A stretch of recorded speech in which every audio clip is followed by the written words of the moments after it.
सध्या सर्व राजकीय पक्षांना 2024च्या लोकसभा निवडणुकीचे वेध लागलेले आहे।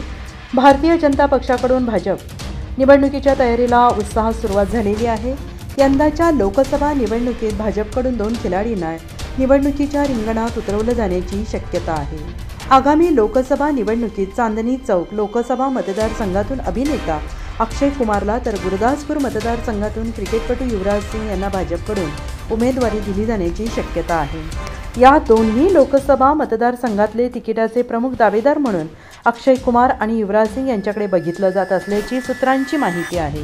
ही नावं अद्याप पक्की नसली तरी या दोन्ही लोकसभा मतदारसंघामध्ये भाजपकडून मिळणाऱ्या तिकिटांचे प्रबळ दावेदार म्हणून त्यांच्याकडे बघितलं जात असल्याचं सूत्रांकडून सांगण्यात येत आहे।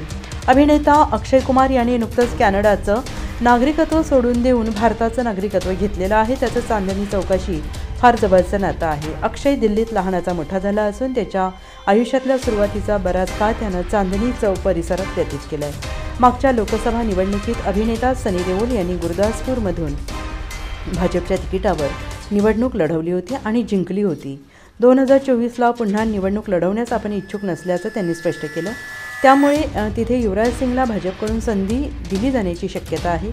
भाजपचे नेते डॉक्टर हर्षवर्धन, विष्णू मित्तल, प्रदीप खंडेलवाल हे देखील चांदणी चौक सीटचे दावेदार असू शकतात। दिल्लीत लोकसभेच्या 7 जागा आहेत। 2019मध्ये 7 जागांवर भाजपने विजय मिळवला होता।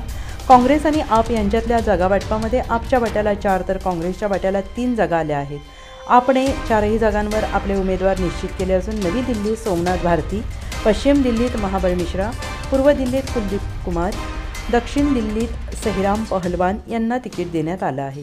काँग्रेसच्या वाट्याला चांदणी चौक, नॉर्थ ईस्ट आणि नॉर्थ वेस्ट ही लोकसभा मतदारसंघ आले असून त्यापैकी चांदणी चौक जागेसाठी कितीतरी दावेदार आहेत। माजी खासदार JP अग्रवाल, संदीप दीक्षित यांची नावं अर्थातच आघाडीवर आहेत।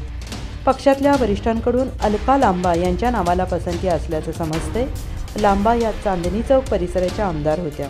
महिला असल्यामुळे त्यांच्या नावाला महिला मतदारांची पसंती मिळेल असा विचार करून त्यांना उमेदवारी दिली जाण्याची शक्यता आहे।